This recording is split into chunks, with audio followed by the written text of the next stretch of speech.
We've got Jennifer here with us today to talk about women in mining, and I'm so excited to be discussing this with you. Welcome.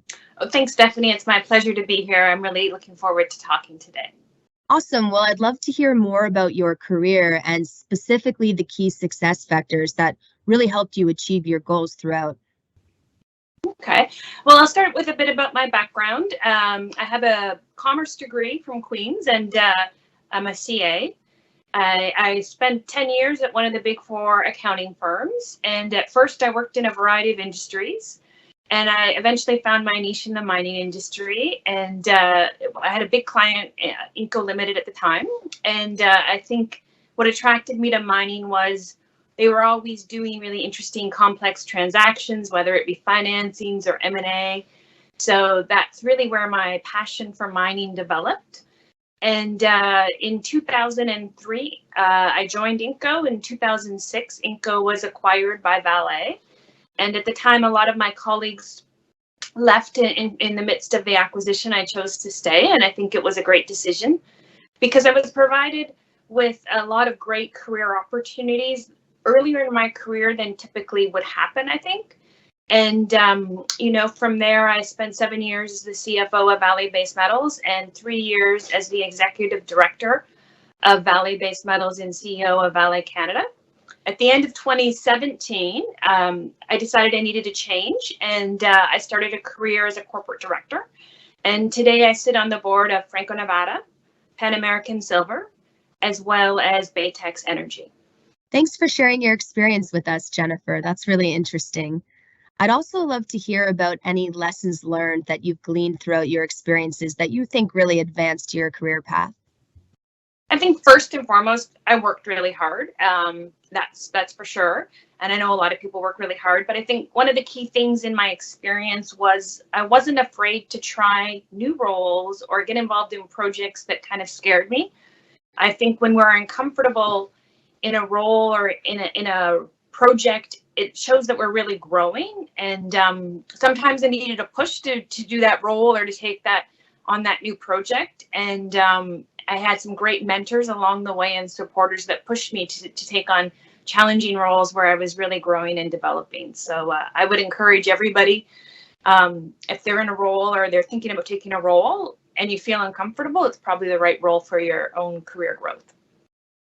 So true. That's such great advice. And you mentioned role models and mentoring. Can you tell us a little bit about some role models that really helped you become the leader that you are today? I think the most impactful kind of leaders or people that I worked for in my career was during the period when I was at Inco. And there was two men in particularly. One was my boss and one was a senior executive. And I think they did a really good job of sharing the lessons learned over their years of experience and sharing those with me so I wouldn't make the same mistakes. But also they did a really great job of making me feel supported and bringing me involved in projects where there was just opportunities for growth. So I think I owe a lot of the success I've had in my career to some great men that provided some great mentorship and leadership that I got to work under. Yeah, definitely. That sounds great. And I think those lessons learned are so applicable to today's women. So if you could go back in time and talk to your 20-year-old self, what advice would you give?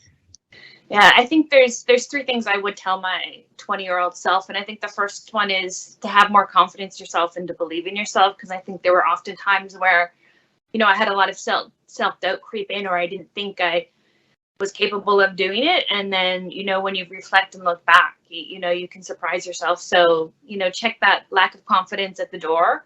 I think also, I had to struggle with imposter syndrome and say, many times, those conversations you have with yourself and talk yourself out of that.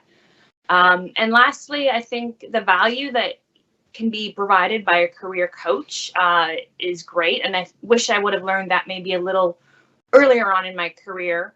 As my career went on, I had a great career coach that could help me, just go through life and go through, challenges that I was having in roles and question me, and also somebody to talk to about, how I was feeling or what was bugging me, or if I wanted to do something, I didn't know how to go about doing it.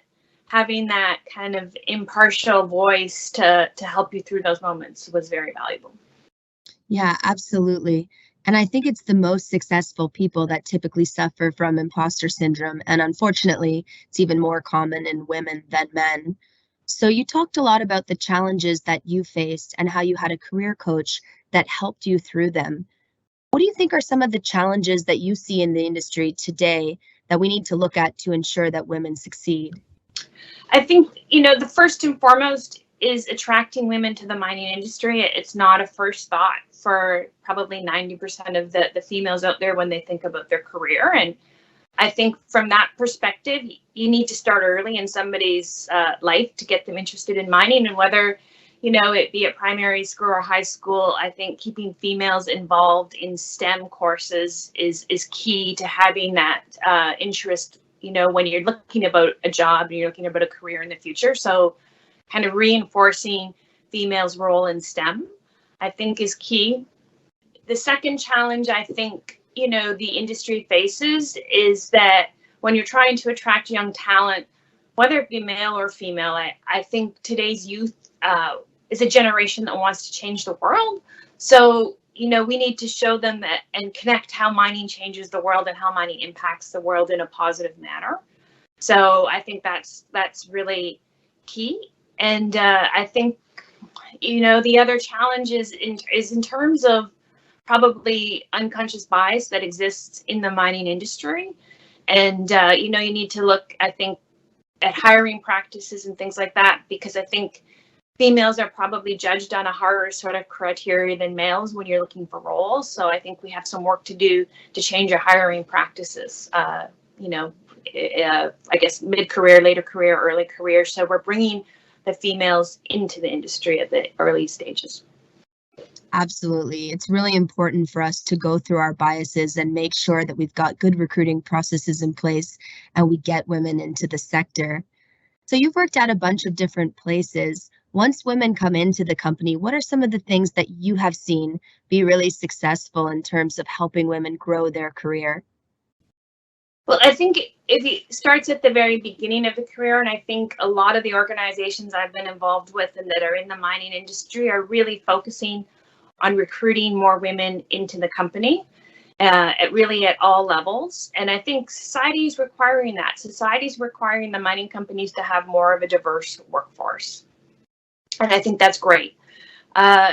Once you're in, I think what you see is mining companies trying to implement HR policies that are, suited or with the goal of retaining their women throughout their career.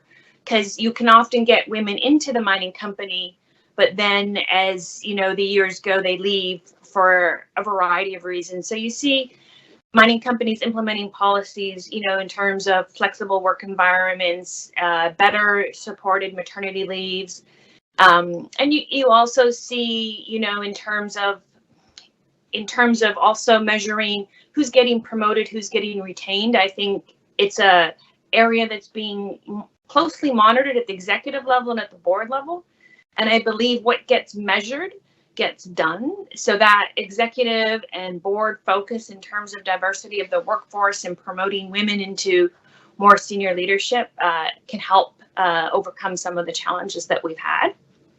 And I think lastly, there's a role that automation has played in, as we automate those jobs underground, there's more jobs on surface. And I think as more jobs become available on surface and you have remote jobs, I think it is also easier to retain a higher proportion of your female workforce as they go through life and they're balancing responsibilities outside of the workforce. Right, that makes sense.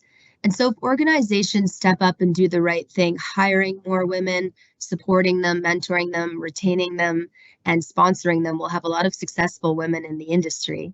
And at that point, How important do you think awareness is of showcasing the careers of women that are making a significant impact? And have you seen any kind of changes in the industry related to that?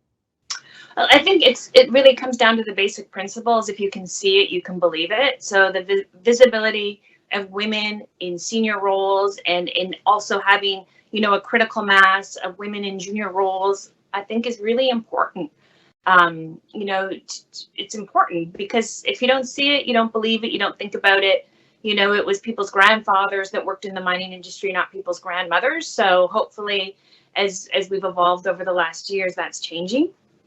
And the more people see strong women role models in the mining industry, they'll be attracted to that. And I do think it's changing over time.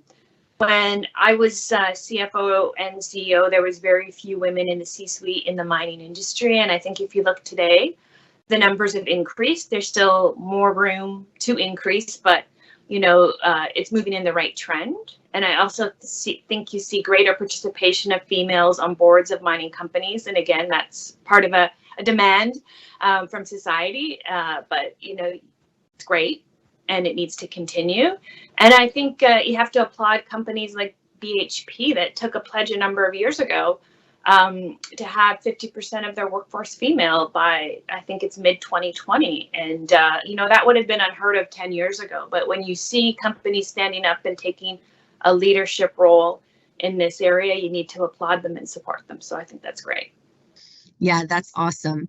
You've spoken a lot about well-being and work-life balance and how the sector is changing.